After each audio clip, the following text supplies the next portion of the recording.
Sumainyo ang Panginoon. At sumaiyo rin. Ang mabuting balita ng Panginoon ayon kay San Lucas. Papuri sa iyo, Panginoon.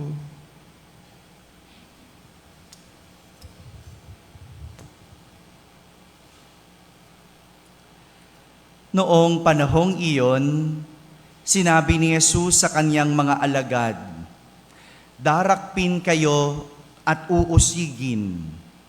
Kayo'y dadalhin sa mga sinagoga upang litisin at ipabilanggo.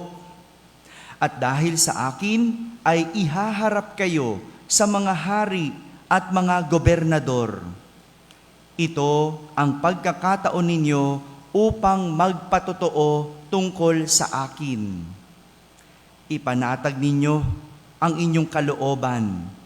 Huwag kayong mababalisa tungkol sa pagtatanggol sa inyong sarili, sapagkat bibigyan ko kayo ng katalinuhan at ng pananalitang hindi kayang tutulan o pabulaanan ng sinuman sa inyong mga kaaway. Ipagkakanulo kayo ng inyong mga magulang, mga kapatid, mga kamag-anak at mga kaibigan, at ipapapatay ang ilan sa inyo. Kapopootan kayo ng lahat dahil sa akin. Ngunit hindi mawawala ni isang hibla ng inyong buhok.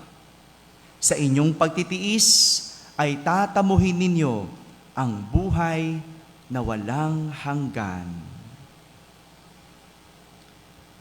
Mga kapatid, ang mabuting balita ng Panginoon. Pinupuri ka namin, Panginoong Hesukristo.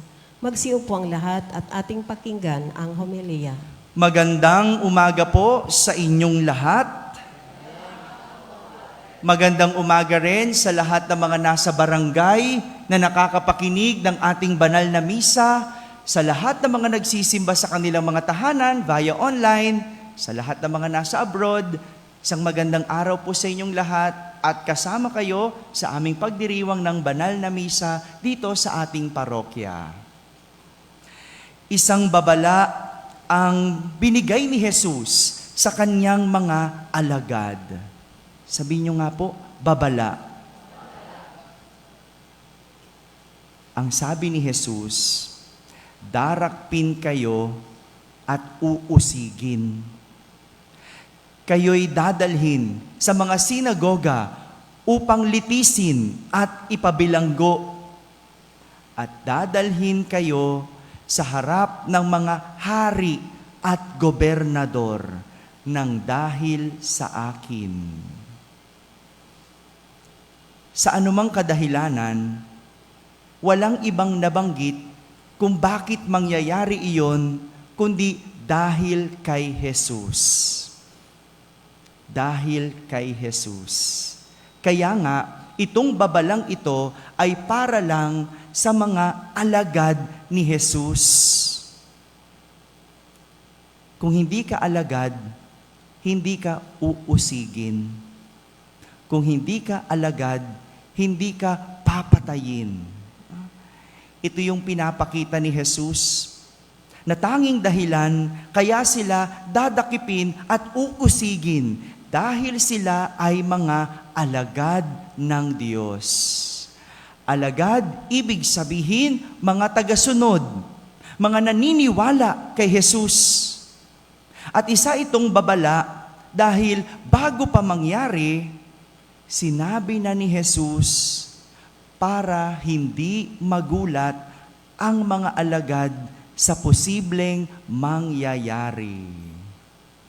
Babala, ibig sabihin, bago pa mangyari, sinabi na ni Jesus.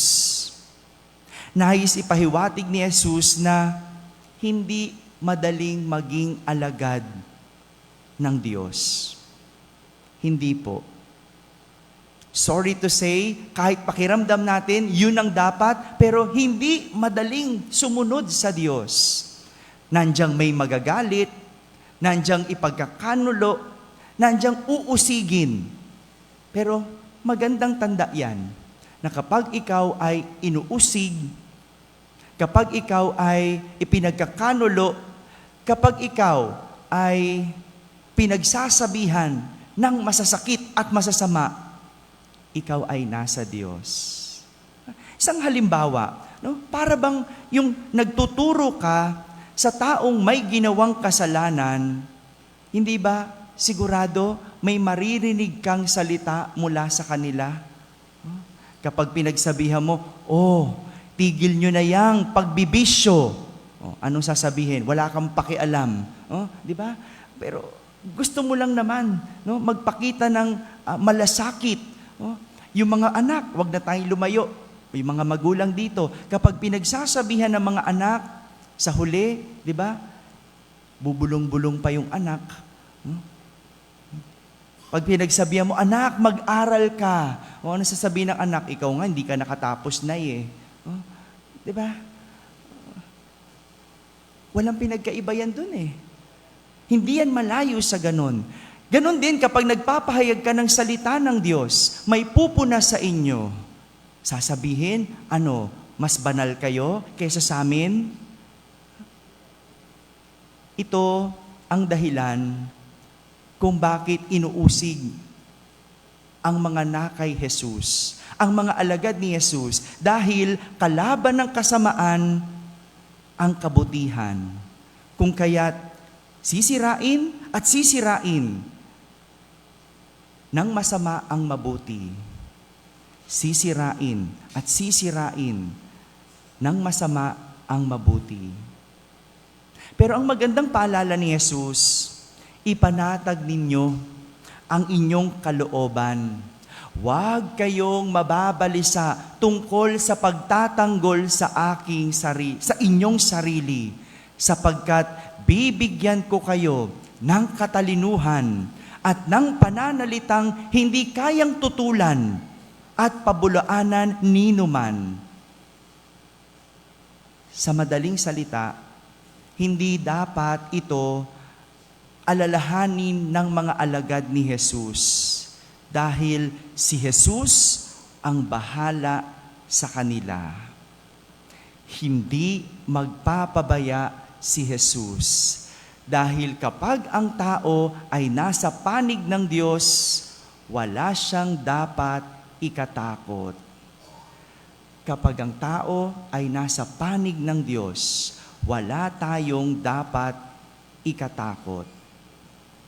Marami sa atin ang nakakaranas ng pag-uusig o pang-aapi nang dahil sa pananampalataya kay Jesus.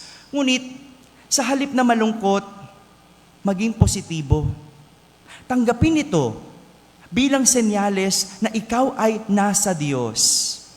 Dahil makakatanggap ng pag-uusig kung ang tao ay nasa Diyos.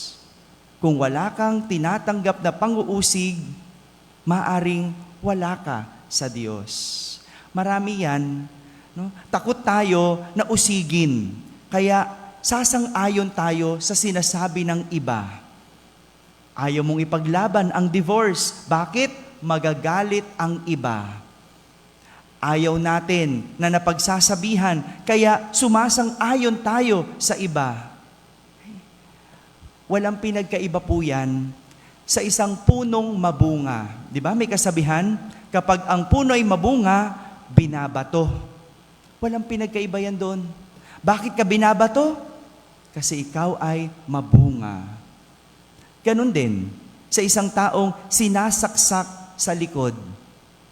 Ibig sabihin, siya ay nasa harap at ang sumasaksak ay nasa likod. Walang pinagkaiba yan sa isang taong inuusig dahil siya ay nasa Diyos. Tandaan, ang nasa Diyos lang ang inuusig.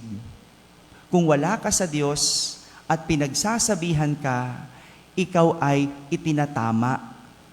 Huwag kang pa-victim. Maraming ganyan sa panahon ngayon. Akala nila sila ay inuusig. Akala nila sila ay kinakawawa o inaapi. Tinatanong ka lang, saan mo ginastos ang confidential fund? Ay, iba ba yun? Ganun eh. pakiramdam natin, biktima tayo. Pero kung wala ka sa Diyos at ikaw ay inuusig, hindi yan panguusig. Ikaw ay tinatanong o itinatama. Mga kapatid, ang panguusig ay gawa ng masama. Kung kaya't kinakalaban nito ang sinumang nasa mabuti at tama. Dahilan para ang mga alagad ni Jesus ay kalabanin at apihin. Ngunit ang magandang tignan, sa panguusig at sa mga inaapi, meron tayong Diyos na kakampi. At siya ang bahalang gumanti. Amen.